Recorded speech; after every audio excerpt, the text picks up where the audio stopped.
teams. I mean, EG obviously struggling a little bit on day one with their performances, but I think that this should be a pretty even matchup. The last time these two teams met, it was actually a DAC, and Newbee did in fact beat them. So curious to see what they're going to bring here today.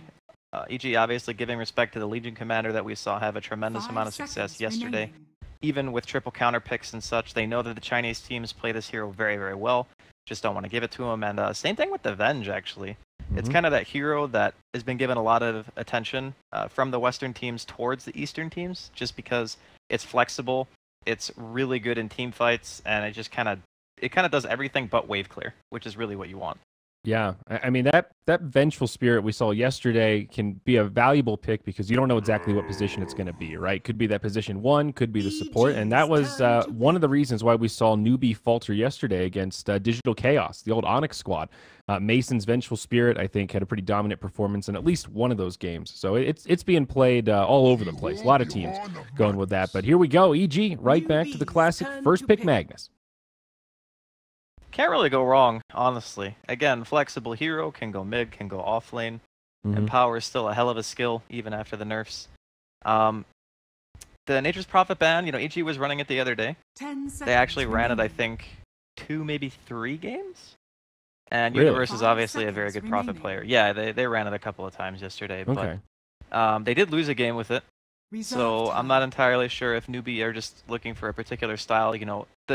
The last really big tournament besides this, it was very team fight oriented, and opening up with a Magnus with the changes to towers and stuff like that. When you have Magnus, you kind of want a team fight and or go for like heavy farming cores. Looks like we're going to see the Ricky tricks of the trade and power combination. I believe that was actually talked about on the mainstream yesterday as well, because a couple of games we got a chance to see that as on top of pretty much 90 heroes being picked, which is pretty cool. Yeah, I mean, it's a good combo. We've seen it before, and we'll see it again. Juggernaut Rubik here for Newbee, going to be their opener. Hard to go wrong with these two heroes. Good setup in lane. A lot of flexibility. You can kind of pivot this draft into almost anything, it feels like. And now we'll see that Crystal Maiden third ban. And Axe now, third ban by Evil Geniuses. That's a really solid ban. It's annoying because the Axe just has such a low cooldown on being able to initiate. Like Berserker's Call level 4 is only 10-second cooldown. And then you can just blink in, be a nuisance. If the Ricky gets caught out by a call, you're pretty much just dead to rights. There's not really much you can do about it. The Rubik from the side of Newbee, that hero had been seeing a lot of contention in tournaments past anyway, but especially against a hero like Magnus, you're restricting one of the biggest strengths of the hero, which is, BKB, piercing, AoE disable. Because the Rubik never really has to fully commit. Although at the same time, you could argue that Ricky is kind of directed at the Rubik in the form of a counter, unless there's like this 5 versus 5 where there's already like sentries down and whatnot. So it can be a bit tricky, actually, I think, for the Rubik in this game, just because of that one hero. 5 seconds remaining. Well, now the Lifestealer, fourth ban by Newbee. Very smart ban here. It's a prevalent core against Juggernaut anyhow, but Magnus, great Infest Bomb carrier, as well as Ricky. Those two can be very pesky in the mid-game especially. So smart ban here, and now the Invoker, fourth banned out by EG. Turn to pick. That's Triple C's best hero. Well, yeah.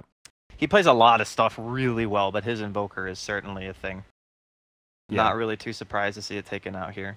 Plus, it's Alacrity for the Juggernaut, and Juggernaut's not really that hero that you look at and think, okay, yeah, well, this thing is like super strong late game, but U9 just plays it so damn effectively. Like, he's probably one of the best Juggernaut players. Like, you think about Burning, you think U9, etc. He's definitely up there. No doubt. Newbee now thinking about their third, looking for another support mid and an off lane. How do you think Magnus lanes best right now? Do you, like, when you see a Magnus first pick, do you kind of assume that it's a mid Magnus? Is that the initial assumption, at least, if you can have the ideal setup? Universe, actually. I think that's okay. That's probably your first assumption. It's tough though, again, because Sumail has played it in the past, right? Like, it just depends on how EG feel about how the lanes are going to shape up over time. And given the fact that, Newbee just showed the rotation hero, between the supports of Newbee, I don't really think they're going to be able to directly pressure this Ricky that much. So it kind of takes a little bit of, I guess, pressure off the lanes for EG. So now they can look to, you know, pick something that may be a little bit more time. durable in the middle lane for Sumail. And maybe he wants to play, you know, Puck again. He played it the other day. It's a good catch.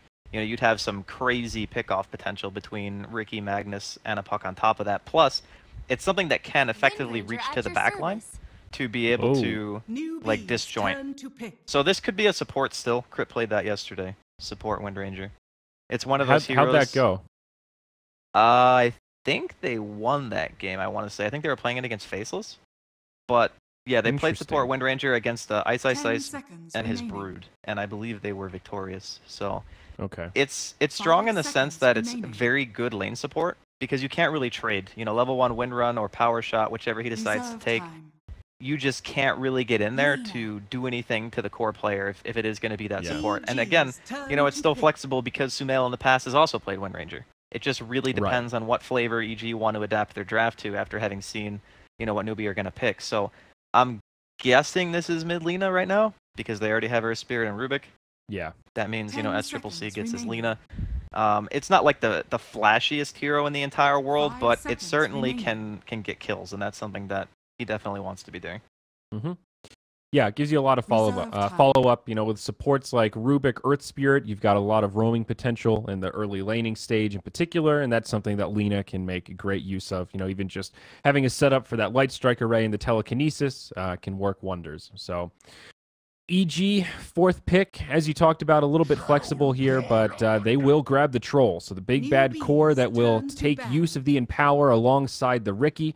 We've seen this combo many a time, and oh boy, is it dirty, Draskell. I mean, Troll is just good even without the Empower. We talked a lot yesterday about the changes to Magnus, now Empower costing more mana, even seeing some Magnuses reverting 10 back to that, seconds I remaining. guess, older style of maxing out Shockwave.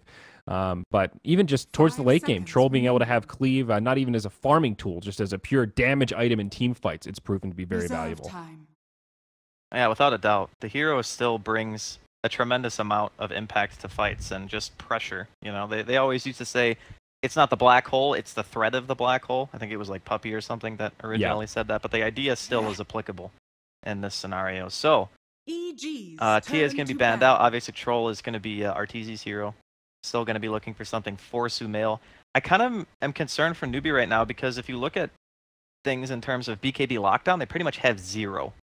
Like, they are not Yeah. bringing anything to the table that's 10 going to be able to seconds stop remaining. a BKB'd Empowered Troll at this point. So there's like a lot of emphasis 5 in the seconds early game for remaining. Newbee to have a lot of success in their lanes. And then I'm looking at their supports and I'm thinking, okay, you know, the Earth Spirit, Reserve obviously a time. super good hero, but is it going to be enough? Like, are they going to be able to really, really pressure EG and push the tempo? I guess we can Yeah. always see what their offlane pick is, and EG's perhaps it turn to changes pick. the dynamic of their draft. But at the moment, I do kind of favor what EG are picking. Is there an off-lane pick that Newbie can grab here that'll give him that BKB lockdown that you're talking about? I'm having trouble imagining the I mean, perfect Axe would have hero. been amazing. 10 That would have been like the seconds best remaining. possible hero, but obviously EG have banned it. Yeah. ABBA is good in the 5 sense that it offers seconds you that remaining. sustain, and you can kind of get those towers down with like the aphotic shields and the healing ward. And hmm I mean, I Reserve guess the other time. option is, you know, Newbie could decide to go like fully aggressive and just go for lane pressure and send like the Jug with the Earth Spirit or the Rubik to the top lane, because Troll is actually not that good of a laner. And if Ricky is forced to sit against like a tri-lane or something, it can be pretty ineffective for the side of EG. So perhaps, you know, Newbie go for some unorthodox laning to kind of shore up their kind of Right. lackluster mid to late game. Yeah. Try to pull the Troll out of his comfort zone so he doesn't get that nice, safe, easy start. Yeah, Well- I would like to see it, but again, it depends on the last pick, whatever Newbie decide to do. Final pick from EG. They've got about 40 seconds left to decide, and it's the Ember. So that'll be your Sumail hero headed to the mid lane. And as you already pointed out here, Draskell Crit will take that Wind Ranger here onto the support role. So off lane now for Newbie. I guess potentially they could aggro try and then look for a solo safe lane, but 10 who's that seconds position remaining. 3? God, this is a hard pick. Like, 5 after the seconds Ember as well, remaining. you know, we're talking Yeah. about empowered Ember who can like push out all the lanes. You're gonna have Troll who you still have Reserve like time. no reliable lockdown for. You're gonna have to really take some immaculate team fights in order to really push the pace of this game and force EG into an uncomfortable position. I think they actually got like everything that they wanted out of their draft. Yeah. They got the wave clear. They got, you know, pretty mediocre pick-off potential. But to be honest, when all your team really has to do is hit creeps, You don't really need, the capability of forcing team fights all the time. And Ember, Ricky, and Magnus still to a lesser degree can start fights in their own way. It's not necessarily like the quickest initiation or the best, but it can definitely happen. What about you can tell is Newbee Enigma are kind possible here? Like an offlane Enigma? That is something that'll go through BKB, and well, okay, that's something they take Tide. So not something that works against BKB, but great AoE disable. Some solid team fight. This is like purely mid-game timing here from Newbee. They're looking at a hero that, in lane, it's actually going to be quite tough for the Wind Ranger and Troll to harass. Kraken Shell is a heck of an ability against auto attacks in the early game. So I guess they were looking for something that would be able to carry a mech and kind of just go for towers as fast as humanly possible, because above all else, EG's team does actually need, a few items before they really start to come into their own. I mean, you got Troll, Ricky needs items, Wind Ranger, even as a support, if you don't have anything in your inventory, you're going to feel pretty lackluster. So I'm still kind of favoring EG just in the ease of execution department, but Newbee with the Tidehunter pick, they can force the engagement. And the other nice thing about having Tide is it's actually very difficult to lock him down in an RP and kill him before he's able to get that Ravage off, unless there's like an RP with a cloud on top of it. And for some reason, he's unable to get himself out of that AoE. So it's a pretty nice pick. Yeah, I mean, I have not seen much Tide recently, and I think some of it is just because of how long the ultimate cooldown is. It seems like teams can play around it fairly effectively, and if you don't make every single Ravage count, it just opens up this window where the enemy team knows they're going to have an advantage if they can pick a fight. I also think the Ricky, that can make Tidehunter's life a little bit difficult. Smoke Cloud could do a lot of work this game, Draskell. Silence effective against every hero, but, I mean... It feels like one of those could be picks game changing, where you have I'm not disputing the Smoke Cloud can just completely ruin a Tide. There are a few abilities in the game that really make Tidehunter suffer. Static Storm is one of them, Chronosphere, Black Hole, things that can't really be Krakened off. But in this case, I would say that Newbee's game plan isn't to really play like this split up kind of style. I think they really want to be focused on getting their core items as fast as humanly possible, and then just 5-man Dota objectives. I think that's probably their best bet if they want to just go ahead and take it to EG and get a quick win in game number 1. Not saying it's going to be easy. Yeah. Just saying I feel like that's going to be kind of their go-to plan here. Okay, well, Newbee, rather, on the Radiant side here, they pop a smoke as they venture through the mid. They get a ward down. That doesn't look like too much else will come out of it. Maybe they'll choose to invade the Dire Bounty over here. An interesting smoke. I guess maybe anticipating a rotation from EG trying to snipe their bounty rune. I mean, with the Ricky on the team, it's actually a pretty smart play, because if for whatever reason, Zai walks up that hill and there's a bunch of heroes smoked and it pops, they know he's there. Yeah. Pretty sure, the Earth Spirit's got Dust as well and an Orb of Venom. So if he got hit by that combination, he would 100% be dead. So good on Zai for going to the opposite bounty rune and not the obvious contest. Smart play. He's still going to head over, though, and not going to be able to get there in time. And in fact, not even going to go for it. So we'll just be 2 apiece in terms of bounties. No trickery afoot quite yet, Draskell. It's better safe than sorry, I think. Sometimes I think it's worth it to go for the bounty rune even if you die. But in this type of game, where I think that Zai is going to be one of the heroes you're looking at for EG to really have a lot of influence in the laning phase. Like, he's going to spot out Faith, recognize that, he's not the one carrying detection, it's actually the Earth Spirit. And as soon as he sees that, Evil Geniuses are actually sending 2 heroes to this off lane, maybe in anticipation of some kind of lane that they didn't want to go against, like we were talking about, like the potential aggro try or something. But as soon as they realize that it's not going to be that, they can just shut down U9's farm and potentially even make Kaka come over here. But Sumail middle lane hitting pretty damn low. Yeah, almost a first blood there. The aggro try comes out of EG. They'll put some pressure on, and Tide just starting off completely in the jungle. KP just sacks the off lane, picks up the Iron Talon, and he'll be farming to his heart's content. I really do like the Tide to round out Newbee's lineup. I was kind of hard-pressed to think of a hero that would have been able to offer, something that gives Newbee a reliable condition to win the game. And the thing about Tidehunter against most other junglers is that once you get a couple of points in a Kraken, the creeps just don't hurt you anymore. So you're never running the risk of walking around with no HP and Zai just casually walking up and poking you. Kind of like what he's going to do here mid. Yep.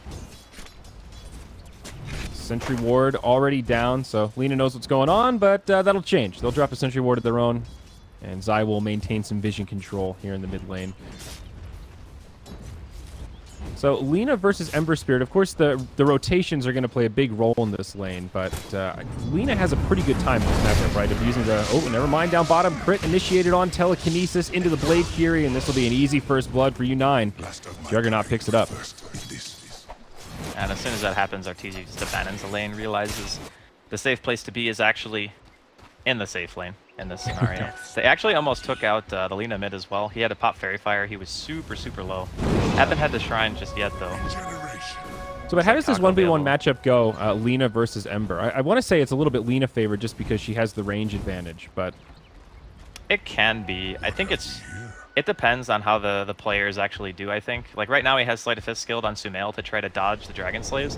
If SCCC is able to land those, then I think that he'll probably get the laning advantage. But if Sumail is able to just chain push out the wave, then both of the heroes pretty much just farm. The downside of this matchup actually, if anything, I think is for Lina, because it's much easier to kill the Lina than it is for Newbee to kill the Earth Spirit. Unless he's playing super aggro without Flame Guard like he is right now. Yeah, Ember, yeah. No, it's a fair point, and maybe Ember a little bit scary when he's not pressured in those early levels. As soon as he hits 6, that's when he becomes exceptionally hard to shut down. Zai now going to be just leeching in the off lane. Yeah, he's found his level 2 on the Riki, and just going to absorb some of the stacks and pulls. Will continue to be a nuisance down here. Like you mentioned, Arteezy rotated up top, and KP has come back to the lane now. Tidehunter already level 4. Mid lane, now Sumail initiated on. Follow-up damage not quite going to be there. He pops the Flame Guard, and he'll make it back under the tower. It's a lot of pressure being applied to Sumail at the moment, but they do have Shrine still. Probably just waiting out Universe. Oh. Roll's gonna miss. Okay, Sumail's good. Can they turn this onto Kaka, though? Rotation coming in. It's only a level 1 Shockwave, but skewer forward. Zai now rotating in. Stun on 2, but they get it. Zai will find credit with that last stray auto attack as they shrine up. 1-1. Pretty solid start here so far from EG. I mean, if you look at Universe's farm, he is going for the Empower build. He's got the Iron Talon already. He realizes that it's pretty difficult for the supports of Newbee to really directly pressure him. They're not going to be able to like invade the jungle or anything with the Earth Spirit. He's more concerned with, you know, stopping Zai from stealing bounty runes, carrying his dust, maybe helping out the safe lane if for whatever reason heroes rotate for U9, but I kind of doubt that would happen. Yeah. It's a lot of things I think that Newbee have to accomplish to reach their really strong mid-game timing. Although all that said, KP's actually doing super well so far. Oh, Sumail initiated on. Kaka rolling boulder forward. Dragon Slave comes out. Searing Chains connect on 1, but there's the LSA, and that'll be the end of Sumail as Newbee pick up another one in the mid lane. Super good timing on the gank. His Flame Guard was actually on cooldown, so top lane, that might lose KP though. Yeah. Silence trying to TP home. It's a heads-up play, but it's not going to be enough. Arteezy will have the damage to bring him down. Squared up once again.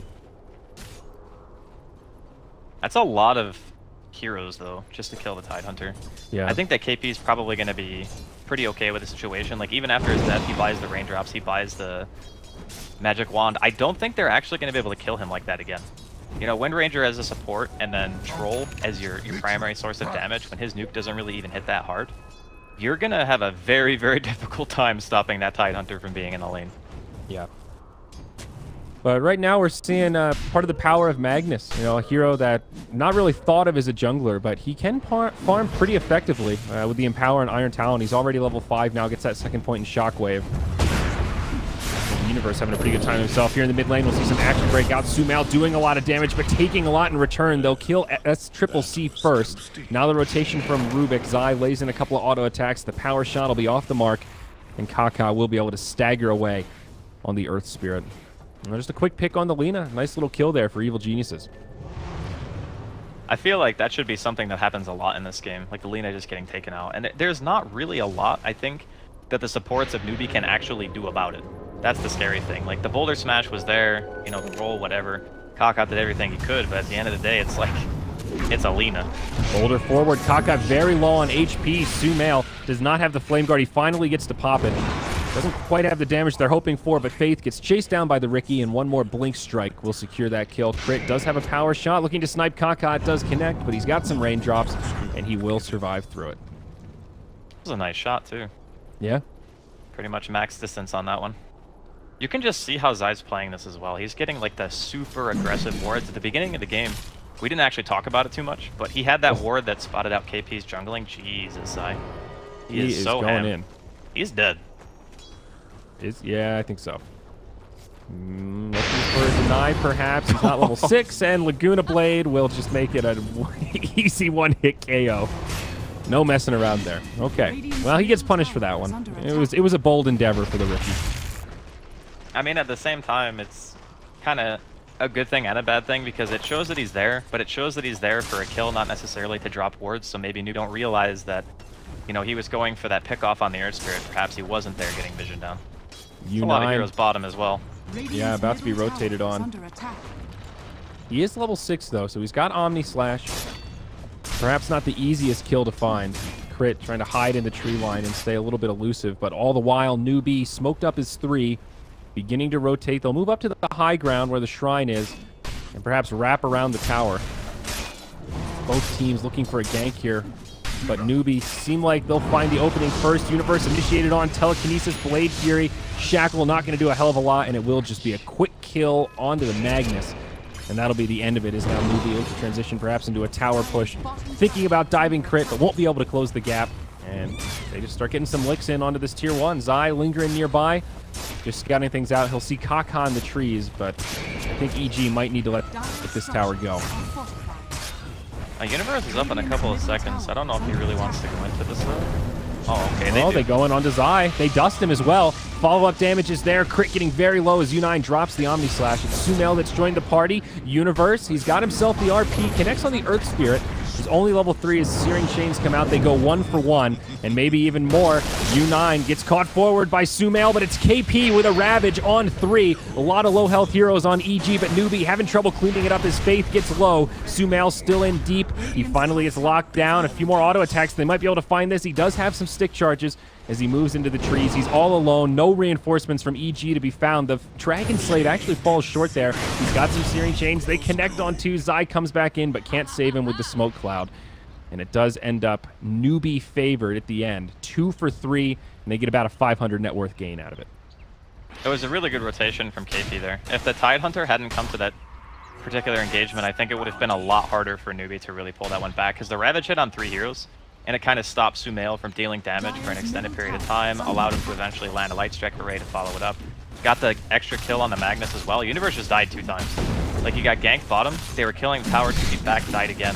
Only got a solo RP on an Earth Spirit, so maybe not the biggest bang for your buck, but I guess, you know, at this stage, EG are really just looking to get whatever kills they can, because they recognize that they pretty much have, like, the late game secured. So as long as they're not just getting completely beaten down in the early game, it should be okay for them. Yeah. They're hanging in there. Glancing at the graph, it was about a 1,500 net worth lead for NewBee, and now it's starting to settle down a little bit more. Now around about 1,000. Arteezy still farming away in the safe lane on the troll as NewBee smoke up again, realizing that Arteezy is definitely the leading farmer here. They will put some pressure on and look for a gank opportunity. SCCC connects with the LSA, and they've got more than enough damage. Laguna Blade to finish it off as the troll takes a tumble. That was a really slick use of scan there. They scanned the camp to make sure that he was there, and then he just instantly rolled in. That was a really nice play there from NewBee. And like the second smoke in very, very fast pace is kind of what we expected out of NewBee this game. They really need to be fighting like constantly. They just need to be pressure, pressure, pressure, you know, drop the healing ward, kill the buildings, do everything they can. Like, they're even doing all these aggressive plays without the use of their Ravage. That's how much they want to push the pace. Yeah, and we're seeing this Juggernaut very early on here. Only level 8, limited items. He's already getting involved in these fights. Omni gets broken. His Universe skewers away, turns, drops the RP, brings down U9. It's a huge turn for EG, and now they're on the aggressive. Sumail's joined the party. He hops forward. Searing Chain stolen by Faith, but it won't be enough. It's a 2 for EG continuing to press forward, but they won't find anything else. Nice set of pickoffs there as they get a solid gain for themselves. Yeah, he didn't actually skewer. He got kicked by the Earth Spirit, so it was like was a kick. A counter play. My bad. I don't know, maybe he didn't want to get RP'd because his teammate was standing right next to him, and he just assumed that if he kicked them away that there was a better chance that they would win the engagement. But unfortunately, the Omni Slash was like mid-animation. Hit him once, kicked him out, and then the jump didn't follow. It's kind of an RNG thing when that happens. Like when you force staff, sometimes the Omni follows you, sometimes it doesn't. It's just, you know, timing and a little bit of luck. Right. Yeah, that was like the anti-play. Yeah, that was kind of awkward. Mid lane now, U9 maybe initiated on as Zai comes in. There is a Sentry Ward down, though, for the Radiant. He takes a lot of damage and has to Blink Strike defensively. Jug will just walk back to safety. Dire's top tower is under And meanwhile, up top, Newbee putting some pressure on this Tier 1 tower. Looks like EG will just let her go. Yeah, no rotations coming. It'll be handed over to the Lina. I think in this game it's pretty acceptable to just let your towers die, especially when you know KP wasn't present at the last engagement, so you kind of have to assume that Ravage is going to be up. He wasn't showing on the map for a little bit. I guess he did walk past an offensive ward placed by EG a little while ago. But I think as soon as, you know, this Tidehunter mech is finished, that's like really the goal point. You got to get that Tier 1 down. My biggest concern for Newbee after that point is, you know, how do you proceed? Your team doesn't really kill Roshan that fast. You don't have any minus armor. You know, you don't have really anything that's high damage against that. So what is your play after you accumulate the Tier 1 towers? Well, it's a good question, Drasko, and hopefully we'll have an answer in the near future. Shackle connects onto the Tidehunter and will latch onto a creep as Newbee pressure this Tier 1. Still about 400, 500 gold away from that mech. So kind of an awkward timing here. KP absolutely does not want to die. May just turn into a free tower. They force out the glyph. There is an RP available on Universe. Of course, no Blink Dagger, but KP deep in the front lines, pump faking the Ravage, making EG hesitate here. Rolling Boulder forward from Kaka. He actually takes a solo RP from Universe, and him and Zai will do a lot of damage here. Skewer will help finish him off. It's a 1-0 in exchange for that tower. Of course, all the while up top, Arteezy quietly farming here on this Troll Warlord. You know, we're seeing a lot of these solo RPs, but I would actually say in this type of game, it's actually better to do that. Because you understand that Newbee's game plan is to kind of 5-man a lot and just force reactions out of you. You know, okay, you're going to defend this tower or we're just going to kill it.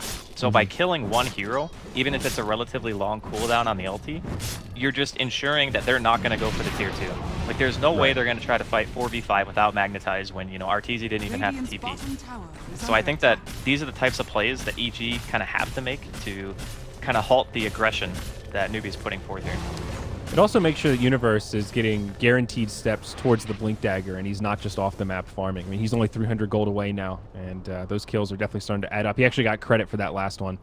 Little pressure on the Tier 1 in the bottom lane, but Newbee will TP in a few heroes. They mount a defense, and pretty much immediately, EG just head for the hills, still maintaining some pretty deep wards. One on the Shrine here, and then one right up above the Roche Pit, just in case Newbee try anything too sneaky there. But that has definitely been a hallmark of this game so far for Evil Geniuses. Pretty solid ward placement and very aggressive. Oh, this is a big kill. Smoke. This is a big kill. Lina in a lot of trouble, and Sumel's going to come cruising back in. A few more auto attacks, and they should be able to find this. S-triple-C, rather, making them work for it, but they find a nice easy kill off a smoke rotation. Now, the vision control so far from EG has been really on point. I actually don't know if a single of their wards has actually been dewarded at this point by the side Not of that Newbee. I've seen. And that's just one of the strengths that this Ricky Maru gives you, right? Like, you just get to walk wherever you want, as long as you're taking intelligent paths and you're not just walking over these common deward locations, you're pretty much going to get your vision for free. And that is, like, so important for a lineup like EG that really emphasizes, you know, delaying a little bit, avoiding bad confrontation. Nice shackle here on the B9. Yeah, silence to follow up. I don't think they have the damage to finish off the Jug. He does have a lot of reinforcements nearby as Kaka comes rolling forward. Does drop a dust onto Ricky. It connects, magnetize as well. Tricks of the trade. I think Zai should survive here. Stolen power shot brings him down low, but he will live. EG are really hanging on here, Drasko. Look at that gold graph. I mean, it's almost zeroed out. This momentum from Newbee is pretty quelled now as they move into the Roche Pit. This is something they absolutely need. Like, if they don't get this Roche, the game is going to be so hard for them. This is so risky, though. Well, they did have a ward, so they saw, or they actually still see Kaka kind of sitting there. So EG are, like, in force moving over. They know it's not going to be fast, but they do have Ravage on the side of Newbee. the one thing they need to be wary about. These close quarter combats can be so good for the Tidehunter, but it's also great for a hero like Ember Spirit, who does all this AoE damage. Zai takes the Laguna Blade, but still gets off the tricks of the trade.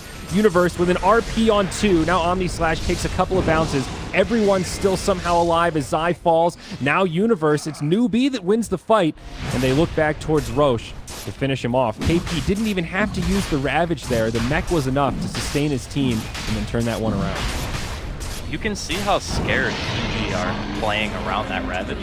Like, they don't have any BKBs yet, so there's no chance that, you know, Arteezy's going to be able to walk into the middle of that, potentially get Ravaged, Omni Slashed. Oh, that's a stolen RP, so too. Much. Yeah, there's so much area denial on the side of NewBee, and like you mentioned too, Faith getting the reverse polarity stolen as well. I think that Universe had the right idea. He just couldn't skewer the Tidehunter quite far enough away to get the rest of his team in. So he goes in, he skewers them like into the Roshan pit to try to get him away from his course, and then he RPs to make sure that, you know, the Ravage isn't going to be there to counter initiate. But the problem is everyone on the side of NewBee was so well positioned that there was no feasible way that the rest of EG could close the gap to the other heroes to do anything in time. So basically they're looking at this Tidehunter going, okay, this hero actually just crushes us if we go in. If you're an attack speed based lineup and you're playing against Anchor Smash, which is 60% damage reduction, and a Kraken Shell hero that reduces damage by an additional 48 every time you hit him, there ain't much magical burst on the side of EG. That's normally how you kill Tidehunter. You burst him with magic. But they're just, that hero doesn't exist. Yeah. So Sumail here, he's got a Battle Fury queued up. Not an item I'm accustomed to seeing on Ember Spirit these days. They really want to play the split push game. They recognize and are giving respect to how powerful NewBee's mid-game is.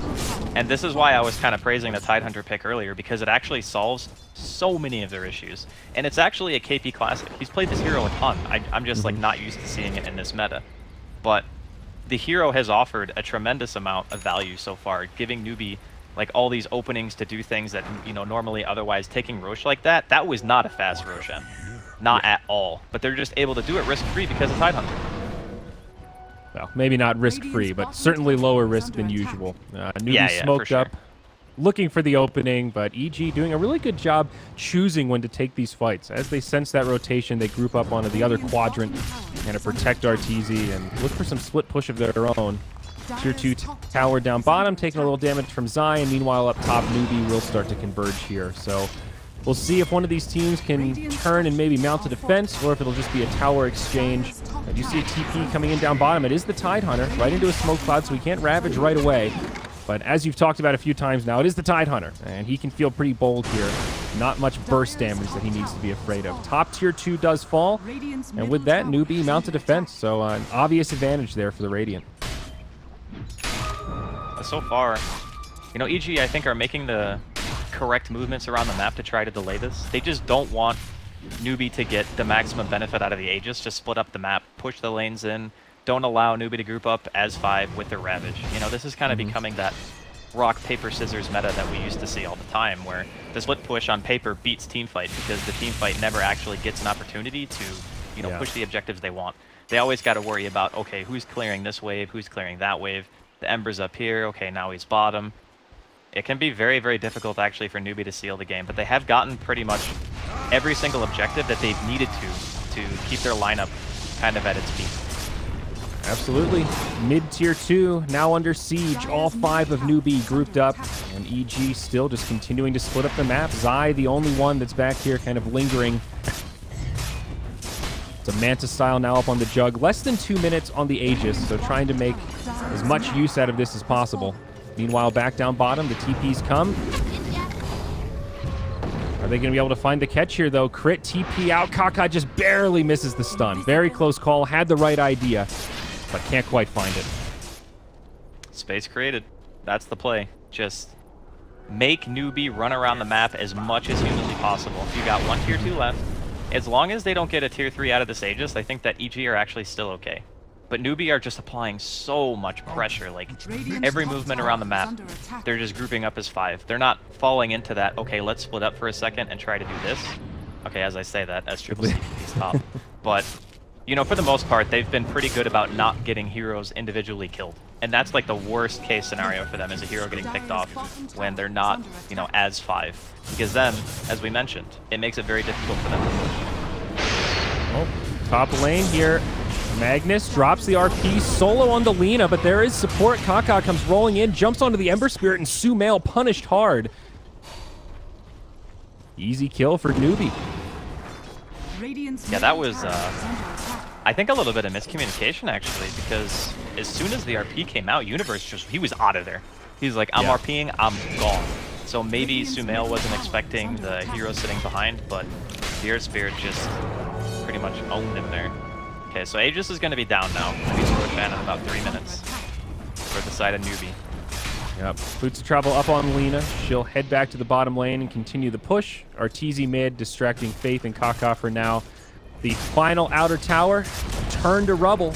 Newbee finish it off, and now it is just high ground that remains. Back to farming we go. What's Arteezy looking at here? Just BKB coming out next. Very standard build, SNY into BKB. No surprises. It has to be. You are forced into buying BKB against Tide. There is no way around it, because there's no way the Tide's ever going to Ravage unless either Sumail or Arteezy are going to get hit by said Ravage. And that's why they were able to so effectively take Roshan, because the cores both understand that, you know, in a perfect world, KP is not hitting that R button unless he's killing a core. And that means you can never go in unless you have that magic immunity, so. Zai scouting out some TPs here. They were actually going for a kill on Sumail. It looks like he's going to be able to remnant back to safety. But this particular game, you know, Newbee actually have quite a bit of time. You know, they've taken all the outer tier towers up until this point. They have not lost a single tier 2. You know, Artor doesn't have his BKB yet. And even after that, he probably needs an additional item, to be honest. Like, typically we see Trolls getting I would actually love to see Silver Edge this game, just for the Tide. Because if you Silver Edge the Tide, it can't be dispelled. So then his Kraken is gone, and you can actually kill him. That would probably be, I would say, one of the best game-turning items. Faith initiated on down bottom. Skewer back from Universe. They got a bargain. Very fast kill for the Zai Universe duo. Now back towards the mid lane. Maybe a little pressure on Arteezy, but he will make it back as U9 and KP continue to push forward. Diffusal coming out next for the Juggernaut to go with the Manta style. Very standard item build on him as well. Yeah, U9's Juggernaut is always very impressive to watch. I mean, granted, this game, he didn't necessarily have the hardest of lanes. Oh, God. Oh, Zai down bottom. Yeah, trying to TP out. They catch him there. Plenty of damage. And that'll be a full retreat for EG now. Well, again, you know, it's a lot of committal from the side of Newbee. I think every time 2 or 3 heroes rotate to kill a support, it's probably just fine for EG. Like, they're not overly concerned. BKB now done on the Troll Warlord. I think the make or break, honestly, is either going to be the next Roshan, which is going to be up relatively soon, or it's going to be when Newbee eventually try to push that high ground. You know, how much can they make EG commit to defending? Because sometimes it's actually okay if you make the enemy team buy back on like 3 heroes, even if you don't get the tower, because of the economical damage. Right. EG do have really good high ground defense as well. Great creep clear inside of the Wind Ranger, Ember Spirit. Good with magic damage, and now he's got Battle Fury, so kind of amazing creep clear in those small quarters. And of course, Magnus, Troll, a lot of just AoE damage, catch in general. Going to be very hard for Newbee to try to break high ground without finding a pick-off or 2 first. That was pretty much the name of the game. In that sense, I'm kind of curious. Okay, so SCCC did get the Shadowblade. I was kind of wondering if he would. Yeah, just but the smoke broke. Zai saw it. He breaks that smoke, stops the whole gank. It was a nice timing, too, because they knew that Roshan was going to be up, so they wanted to go for a smoke, you know, posturing, make sure that you can get the next Aegis, give it to U9, have someone actually able to hit the tower. That's kind of like the next big hurdle here for Newbee. Again, they don't kill Roshan super fast, and they don't siege particularly well. It's just their team fight presence is so insane that EG always just look at them and go, well, it's not really worth the risk most of the time. But fresh BKB is going to incentivize EG to smoke up. Yep, and they've got the Riki to lead the way. The mobile ward. But will they find the catch is the question. Kaka lingering in the mid lane. Also, a Yule's picked up on the Earth Spirit now. Zai scouts him out. The smoke gets broken, and it is going to be the Earth Spirit that they catch first. Fast kill there, but now the Riki, the turn. He gets into the tricks of the trade. KP actually walks into the silence. Still holding on to the Ravage, relatively healthy. Guardian Greaves up, has to use him there, but Still a 1-0. EG get the support, and Zai is able to survive. Yeah, it was an okay pick. It's going to delay Roche. I still don't think that EG are going to feel super comfortable going for it themselves because they know the Tide's alive, and that's going to be... that's kind of the hero that, if for whatever reason KP dies and doesn't get a Ravage off, which I don't think will happen, but if it does, for whatever reason, that's EG's time to shine. Yeah, no doubt about that. Blink Daggering and be coming up next for the Tide. He's picked up just a Hood of Defiance for some additional survivability, and about halfway towards the Blink. Yeah, he had the Blink queued for a while. I thought he was actually going to go it before, because he had like the Arcanes and the Mech and the Hood. And I thought perhaps he would go for the Blink Dagger before finishing Grease, but I guess he's just valuing, you know, staying alive more than just being able to blink in. Because again, he hasn't needed Blink. Yeah, because every single objective that Newbee go for, EG are just watching. Oh, Stun's going to miss there from SCCC. It was a nice attempt. I think if he hit that, actually would have killed Sumail. So Roche's respawn, as we talked about, EG scouting it out, keeping eyes in the pit. Not being too eager themselves to commit. I think really hoping that NewB will run in there so they can try to pick a fight. Mobility tools out on Magnus. Now he's got himself the Force Staff, and it'll be the Shadow Blade coming next. And a Solar Crest up on crit now. And, okay, maybe that Silver Edge on Arteezy is going to become a reality here, Draskell. You were talking about it to break the Tide. And he does have the Shadow Blade. Super good. Super, super good. You get one Lucky Bash and a Silver Edge on a as Troll, you will just put that Tide in the ground. Like, there is nothing he's going to be able to do about it. And we did mention the lack of BKB control, so it's not like anyone on this team is going to be able to save him. Yeah. NewBee still grouped up as 5. EG holding the high ground as Kaka goes rolling in to start off the fight. It's Faith up on the high ground. Arteezy pops the BKB but can't find any targets. Sumail gets locked down. He's taking a huge amount of damage and will actually fall. RP comes through, and it's a pretty even fight so far, but NewBee finding the advantage as the Laguna Blade comes in to finish off Universe. There's the Ravage from Tide. Connects on 2. Might be enough to find this kill onto Arteezy. A buyback now comes out, making a double buyback as Sumail wants to get back into this party. And with the buybacks, NewBee will get cleaned up. KP left all alone. And without the Ravage, are they going to be able to kill him? He's going to TP out. They don't have any more stuns. And he's there. He's free. Costly fight for EG, though. 2 buybacks used there. We'll take a look at the recap and see what kind of economic damage was done. However, EG will now move into the Roche pit. Can we just talk about how much of a god-tier player Universe is for landing that RP like that?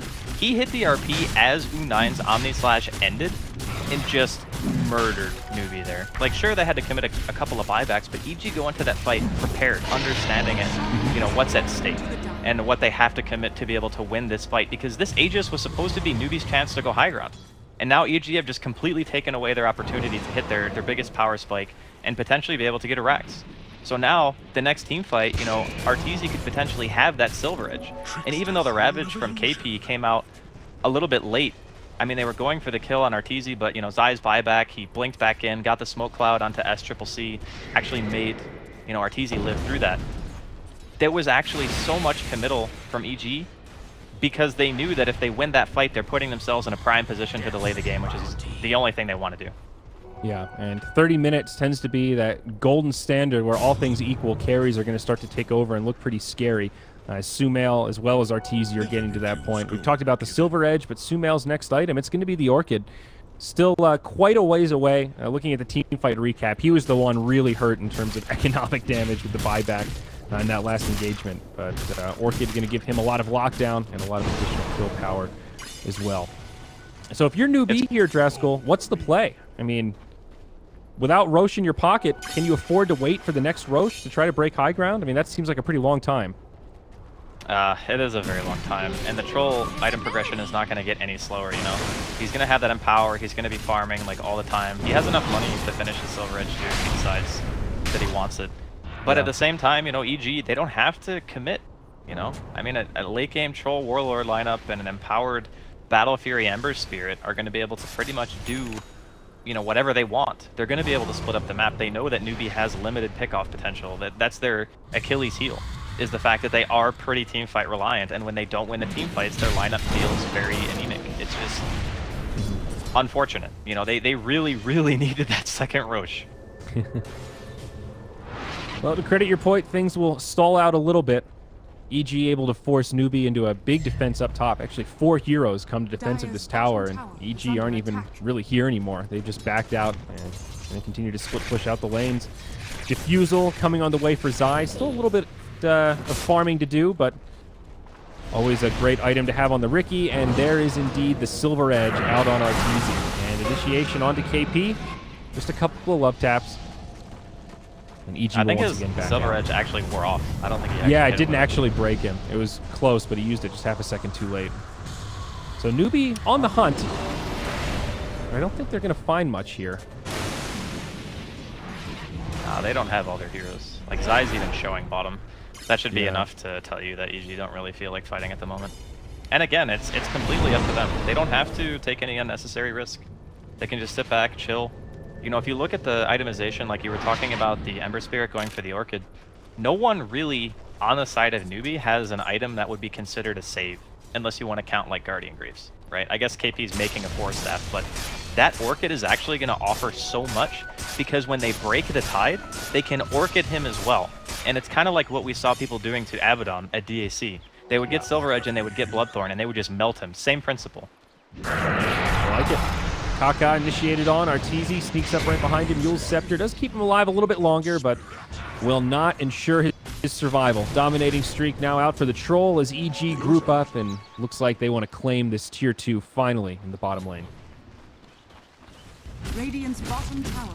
I mean, all things considered, even though I kind of favored EG's draft at the beginning of the game, Newbee have played a very solid game. Like, you can't really fault them for EG committing multiple buybacks at that Roche fight, and you know, Newbee maybe just coming a little bit underprepared for the engagement. It's just, you know, Universe played a phenomenal fight when he hit that really good RP onto U9, and I'm pretty sure he hit like 1 or 2 other heroes on top of that. But the big thing is obviously, you know, getting the Jug out, and then there was like no more physical damage to deal with the BKBs at that point. So, all things considered, I think Newbee have played very solid. It's just their lineup is running into inherent draft flaws, where you kind of got this lack of lockdown for a Troll that's continually just farming at an insane rate, and an Ember Spirit who's actually farming more because he's got Battle Fury and bots. You know, when push comes to shove, they have to make a choice. And the choice is, okay, we're going to go for a fight, or we're going to watch all the lanes be pushed in and really never have an opportunity to exert our presence on the map again. Yeah, I mean, that last fight with all the buybacks and whatnot around the Roche pit, also enabled by just where it took place, the fact that they were fighting on the Dire Shrine. So for EG, it's kind of a no-brainer. They can buy back and get their heroes instantly right into the middle of the action, where, you know, even if Newbee wanted to use buybacks there, they didn't really have that same option. There's nowhere that they can TP to get right into the fight immediately. So Aegis despawns, 3.5 minutes until the next Roche, and it will be an MKB coming out next for the Troll Warlord. Already 3,500 gold towards it, so some big damage items coming out on Arteezy next. Yeah, he's itemizing to directly counter U9. Like, that's the only hero he really needs to itemize for. With the BKB, he's safe against the Lina, he's safe against the Tidehunter as well. The only thing he really wants to worry about is being able to just right-click that Juggernaut down during an RP. And obviously U9's going for the Butterfly, so MKB is the obvious choice here. Smoke here from Newbee. Gonna find 1 hero. Hard to kill, though. Yeah, Shadow Blade on Lina gives them some additional flexibility initiating off smokes like that. Not going to be the opening. Now, EG have continually stayed sort of grouped up around this bottom lane, acting like they want to push, but haven't really put that much pressure on in terms of moving into the tier 3 tower, just constantly pulling Newbee back into a more defensive posture, as you were talking about earlier. It's constantly forcing them to run around the map, and most of the time, it's not really resulting in anything. It's lane pressure, and it's compounded by the fact that EG also have a Riki. So when there's a Riki on the team and you don't have lane wards down all over the place and you don't have sentries all over the place, a split-pushing hero can quickly turn into you dying because Zai just happens to be there. If Sumail's pushing a side lane or, you know, whatever, maybe Arteezy's there too with his Silver Edge, and you just happen to be trying to push the lanes out by yourself, you just instantly die to that combination. So it's kind of like a double whammy, where, okay, we want to push the lane, but we can't push it alone. So we need the buddy system. And if we need the buddy system, we're playing inefficiently. And we really can only team fight. It's like a lot of things are just, again, it's kind of draft at this point. Yeah. A game of chicken, as they say. Both sides just roaming around, waiting for the other to give them that opening to catch the initiation and then maybe get something off of it. Is this the opening? Sumail initiated on by the Yule Scepter of Kaka. Follow-up stun, huge burst damage. And they will indeed catch the Ember Spirit. That's nice a super pick for good Newbee. They needed that. That's like probably the best hero they can kill, just because of the speed at which he's able to push in the side lanes. It's like you see SCCC just walks down the lane as soon as that hero's dead. He wants these things out as fast as humanly possible. I mean, sure, Roshan's not going to be up for a couple of minutes, but it gives them some breathing room. Potentially is going to allow them to actually posture for the Rosh. Because if they can get their hands on the next Aegis and manage to win a team fight, they're still in the game. It's just there's so much emphasis on that particular fight. Oh god, if he gets a lucky bash. Attempted shackle there. Nice try. Yep. Sentry wards coming down. Kakan now jumps forward, drops the Yule Scepter onto Crit. He'll use a Dust and Crit will just look to TP home. He makes it. Luna Blade from Lina, not enough damage. Now back towards the mid. U9 and KP perhaps looking for something. Butterfly is up on the Jug. And MKB almost out on Arteezy. Still a couple hundred gold off, but very limited window here where that Butterfly will go uncountered. Yeah, the other thing as well is, in regards to like lockdown, EG don't really have to worry about hitting reverse polarity on anybody but the Jug at this point. I mean, even if Rubik manages to steal it, I think it's going to be quite difficult for him to make it be useful in that particular engagement. Especially with Zai having the Diffusal Blade now. Like, Faith, he's freaking living on food stamps. He's got Arcane's Blink in a 37.5-minute game. So if Zai catches him in the fight, he's just dead. But Newbee, they are getting a lot of time on this Rosh. EG are a little bit slow at the moment to react. The scan's going to come out. They realize that no one's at the shrine, so I think they want to just go for this. Okay, they see one hero. They're not going to be fast enough, though. They are not nearly fast enough for this. EG finally smoke up, and yeah, Roach is going to go down. That's going to be the Aegis. That goes the way of the Juggernaut, and cheese to the Lina. That is super fortuitous for Newbee. That is like a breath of life for their lineup. They absolutely needed that. Now they can actually look to take an engagement. You know, U9 with the Aegis, he's got Blink Omni ready. EG, though, are looking to try to catch them off guard. They're not expecting a fight right now. KP could be the one that gets initiated on. Oh, they saw him, I think. There's a gem on the side, so they saw Zai. Oh, yeah, okay. And Dire, they've got Sentry wards down here. A lot of Shadow Blades this game. A lot of ways to initiate on both sides of the coin. Tide blinks forward. He also has that Force Staff, as we see. Both teams being so cautious right now.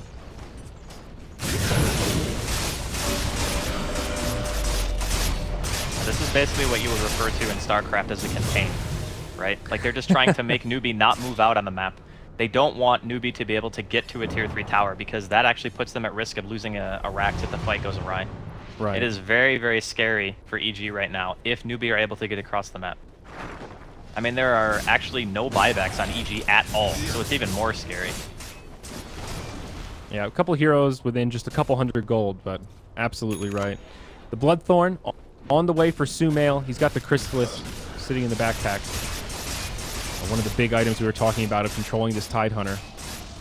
Alongside that of Arteezy Silver Edge. Just hiding behind the trees here. They're still going to go in on this. Look how fast the Tide Hunter dies with the break. Oh my, Arteezy completely baited it, staying in the fog. They steal the gem, and now Kaka, he might get killed as well. He has to use the Yule Scepter defensively. Sumail able to remnant to the high ground as U9 pops the Omni Slash. It's a 2-for-0 so far. He's going to heal up at the shrine, but Troll just shredding the Juggernaut right now. MKB doing too much work here, Draskell. 3 down on the side of Newbee. Jug with the Aegis going to be coming back to life, but silenced straight away. And he dies in the blink of an eye. 3 down on Newbee without buybacks. Devastating. That was a prime example of what we were referring to when we talked about the Silver Edge combination with the Bloodthorn. And in addition to that, the Solar Crest too on crit. And just absolutely obliterating that Tide. There is nothing you can do. They're a little bit hesitant at the moment because they're unsure of the buyback status. But I feel like this should be a Rex. They'll be excited to see the Juggernaut does not have it 45 seconds stuck in the grave, and he's 900 gold away, so that's not going to be changing anytime soon. This is guaranteed bottom lane of Barracks. Tier 2 towers standing in both mid as well as top, so EG will not get more than one lane here, but Universe catches one with the RP. Skewer back. It's a dead Lina. Another nice catch. It's smart, actually, for him not to snap buyback. They have tier 2s in both lanes, mid and top. Yeah. So he's just going to save his money. He's got that Bloodstone respawn time as well. He did lose some charges on it, which is, you know, a bummer, but at the end of the day, he can't really afford to waste the buyout because they're going to need it potentially for mid to be able to defend that. God, it was actually so nice for Newbee to get that Roche, and then just to be, like, thwarted that heavily after you get the Aegis, it kind of... Yeah. I mean, it was kind of, like, really... sucks all the life out of what they were going to do. It was an amazing play from Arteezy, utilizing that little tree, knowing full well the Tide had the gem. That was really the only way he could find the break initiation like that. You know, it's hard to fault KP in a situation like that, sort of using the gem, trying to bait somebody into an aggressive position, but just getting caught a little bit unaware. Yeah, I mean, they had vision control over the area too, EG.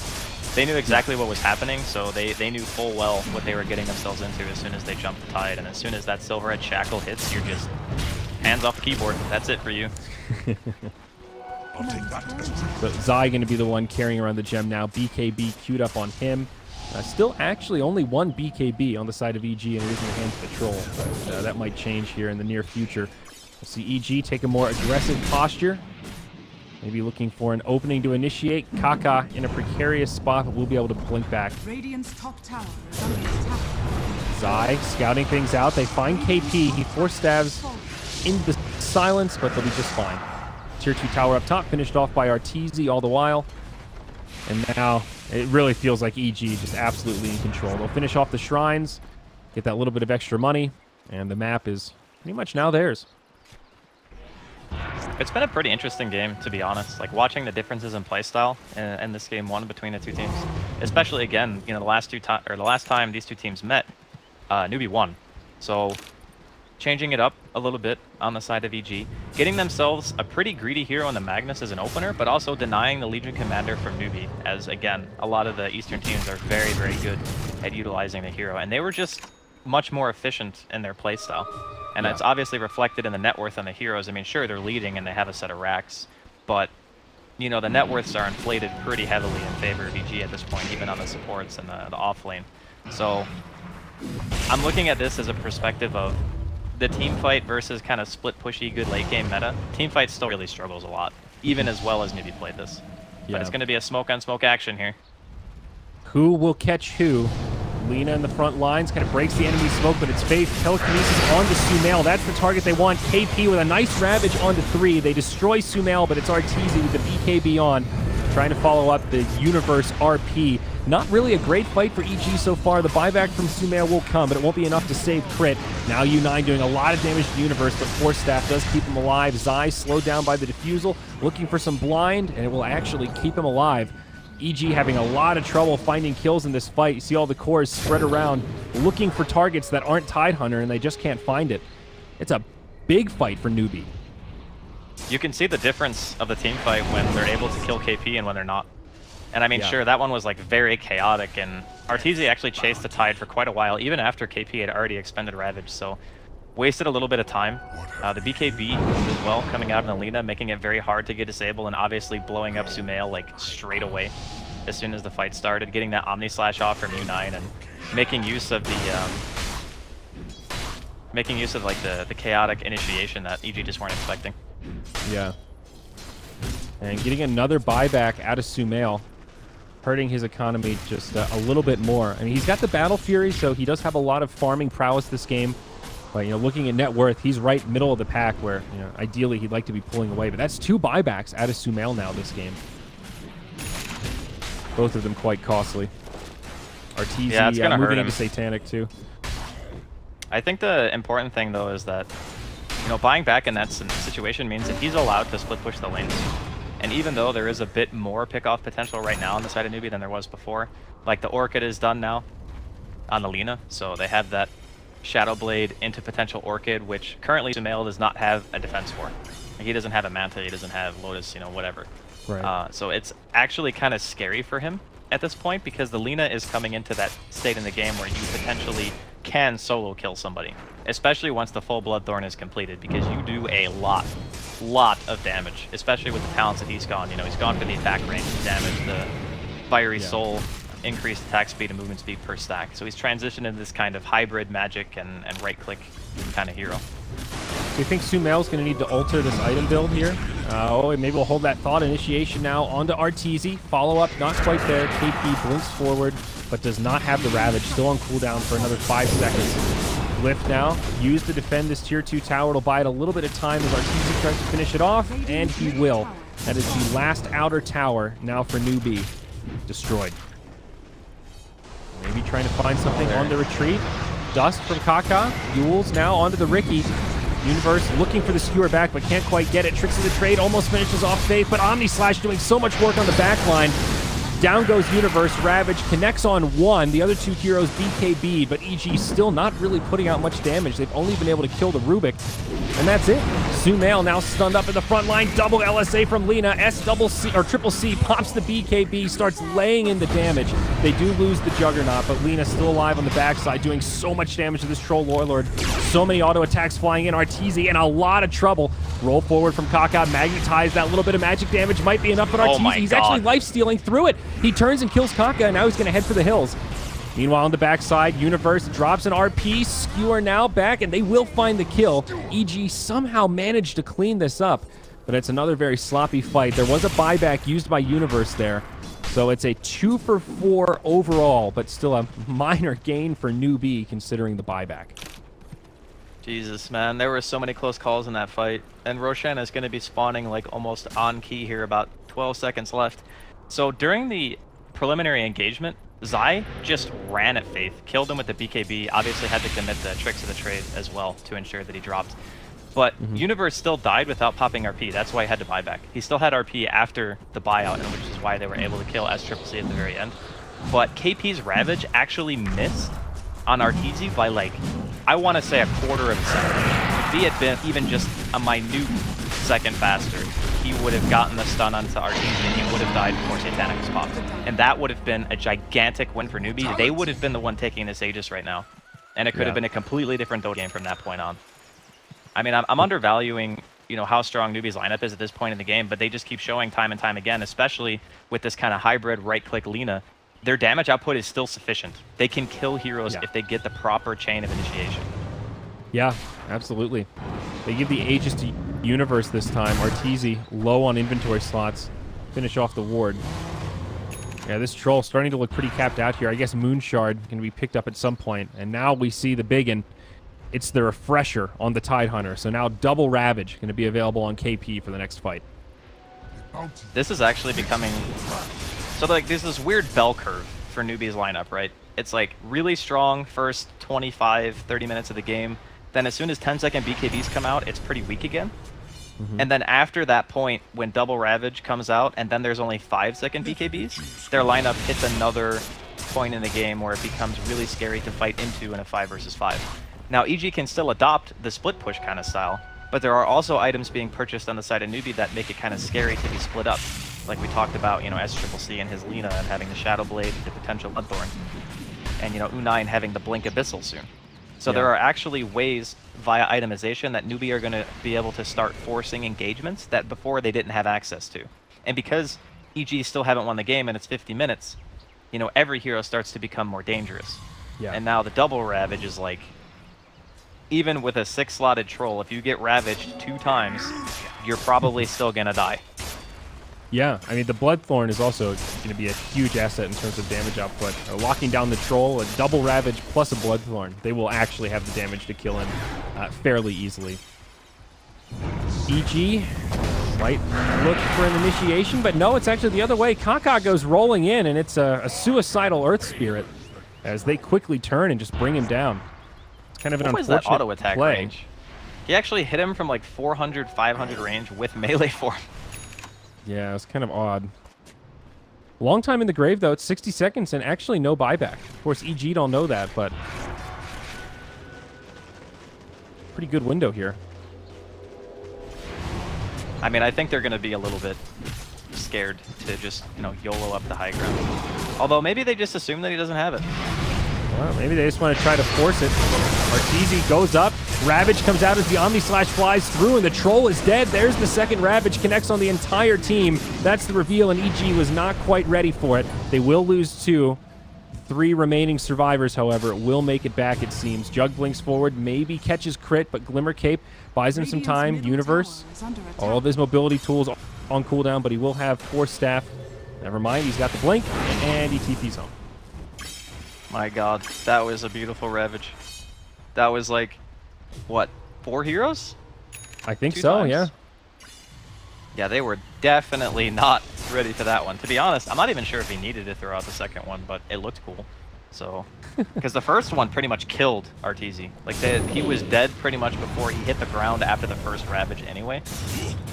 But yeah, that was very, very nice. Duels here. Oh, do they catch Sumail? Able to jump to a Remnant. Will make it into the fog, and BOTs will be up here in 1 second. He'll be fine. But 2 items were revealed in that last fight, to be perfectly fair for EG.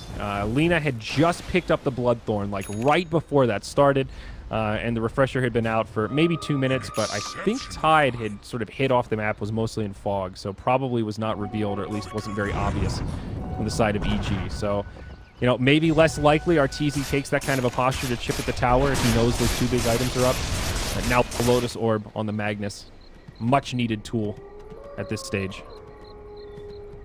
Man, it is really hard to hit towers against Newbee's lineup. Tidehunter is actually proving to be kind of the anchor, you know, no pun intended, but seriously, like he's keeping them in the game pretty much. Just the threat of the Ravage again at this late game stage where, you know, you might even contemplate having to buy like Refresher on Troll just to get 2 5-second BKBs, because otherwise the magic immunity is just so low that you might not be able to win the fight in that 5 seconds anymore. Yeah, that's pretty crazy. Refresher Troll. Don't know if I've seen that one. He does have the Scotty, It's really though. nice because you get the double Satanic, and then you get the double BKB on top of that. So it's kind of like during that time, if you properly overlap everything, you pretty much can't die, right? Unless you get Abyssal or something like that. And double battle trance too. Yeah, that's also pretty good. For the most part, though, it's really about just not getting disabled to death. Yeah, pretty much. I guess to another point, you can just rely on your team. Hope that the Glimmer, the Lotus, the Solar Crest kind of keep you alive, because, you know, Crit has all of those. He's got every single freaking support item except for a Force Staff at this point. Yeah. Yeah, it's a pretty stacked Wind Ranger. I just recently hit level 20. Some extra spell damage. The stalemate continues here, Draskell. Hell of a game 1 for this best-of-3 series. Neither side looking like they'll be able to close this out too easily. It's just got to be super frustrating for Newbee because they're like flexing their muscles in these team fights and it looks like super impressive. Oh, okay, Kaka's going in. Oh, Shackle latches onto a tree. RP from Universe on the back line. Ravage is available, but it's a stolen RP. All these little skirmishes now breaking out, but it's a buyback from the Lina, and EG will start to clean this up as KP drops the Ravage, but Sumail was BKB'd. He jumps further forward, and they're starting to clean this up. Juggernaut, the lone survivor here as Tide goes the other way. It's going to be a disaster for Newbee, and they will not have any buybacks left. Just as we say that, Draskell, this is almost like a GG moment here. Juggernaut's the only one that has a buyback. What happened? That was such an awkward fight. Why did Kaka start it like that? I'm actually a bit unsure. I mean, they had vision. I think that's the biggest reason. Like, they had the ward on the high ground, so they're thinking, okay, let's fight because we actually have a vantage point and we understand where everyone is. But yeah, they're just going to go ahead and tap out. The problem is that the Refresher wasn't up. Like, if they had 2 Ravages, I'm actually almost positive that they would have been able to turn that. Because they would have been able to stunlock the Troll Warlord to death instead of, you know, him popping back right up to full health, being able to pop the Satanic and keep in fighting shape. He also got a Glimmer as well. But yeah, like not waiting for the Refresher, I think that was kind of like the nail in the coffin for that team fight. But then again, it was like 2 minutes still away when the team fight was actually going on. It was like a minute and a half, I think, when the game actually was called.